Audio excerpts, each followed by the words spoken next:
Today's podcast is entitled Back on Your Feet, and with Hashem's help, it's going to help us bounce back in the quickest possible way from a setback. Maybe you just lost your temper, and that marital peace that you worked so hard for in past months just shattered in smithereens right in your face. Yeah, it really hurts.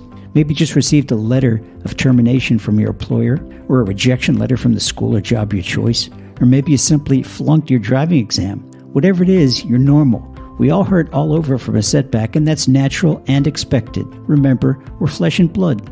The good news is that there's no law that someone must stay down from a setback. Sure, getting back on our feet requires a lot more strength of character than staying on our feet without having fall down in the first place. For that reason, King Solomon, the wisest individual who ever walked the face of the earth, said that a righteous man falls 7 times, but he gets up again. In other words, you don't merit the term righteous unless you've fallen at least 7 times. So don't let a setback get you down. You grow from experience and especially from comebacks. And you can't have a comeback unless you've had a setback. Don't forget, too, that a winning athlete sustains all types of bruises, pains, and injuries before he or she wins that gold medal. So take 5 minutes and ponder the following 5 points I'm going to teach you, 1 point per minute. And that'll put you back on your feet in 5 minutes and give you the motivation and power to make your own fantastic comeback. Number 1. Remember that only doers fail. People who drive sometimes get traffic tickets. People who don't drive, they'll never make wrong turns. Wouldn't it be ridiculous if an elderly person bragged that he never committed a traffic violation because he never drove a car? By the same token, people that never got married might think that they have impeccable character and wonderful patience. But nothing tests your patience by living close quarters with a marital partner. Therefore, the first consolation of a setback is the knowledge that you are a doer. Second, setbacks teach and usually trigger a second, stronger effort. Failure guards against us that we don't become complacent or arrogant. When we fail, we realize that we need to improve. Oftentimes, a second effort is far superior to even a best first effort. So don't be angry with yourself. Just try harder. Failure is like your soccer team losing a goal. The other team may have scored a point, but the game is not over. A setback helps us try harder and reach higher, and therefore enabling us to fulfill a higher level of our potential. So if you failed that driving test, it simply means that you need a few more lessons and additional practice, and you'll be a much better driver on the road. And that's for your own safety and for the safety of everyone else on the road.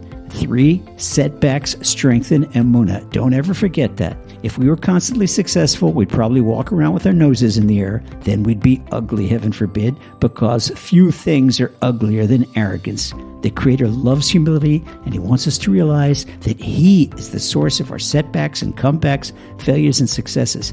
He gives us the setbacks because He doesn't want us to be complacent, and He knows that we're capable of a much better effort, and we're much stronger than we think we are. We have a higher potential than we think we have. So the Creator wants us to pray a lot harder and to earnestly seek His assistance to make that new and stronger next effort. If our lives were a perfect string of successes, we wouldn't strive to improve, and we'd certainly neglect our spiritual development. We never strengthen our emunah. 4, experience is life's best teacher. The experience of a setback, especially a painful one, drives a lesson home immediately. Usually, we're slow in internalizing and implementing what we learn, but after a setback, it's a golden opportunity to better ourselves immediately because we immediately internalize the lesson of a setback.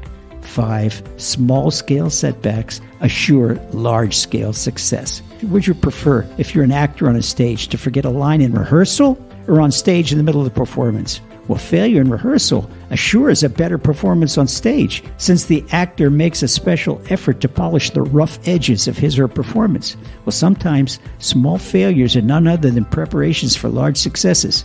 Rejections are divine filters to keep you away from unwanted paths. So if you're rejected, don't be dejected. Something better is on the way for sure.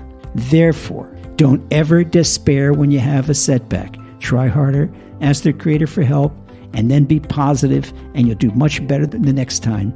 Depression and despair, they stem from the dark, spiritually impure side, lack of emunah, and prevent you from being happy and prevent you from being a winner. Despair perpetuates inner turmoil and creates a barrier between you and divine light. So with these 5 minutes of motivating ourselves, we can now mobilize the strength within us and make a great comeback. That's the real deal. So may the Almighty bless you with success always.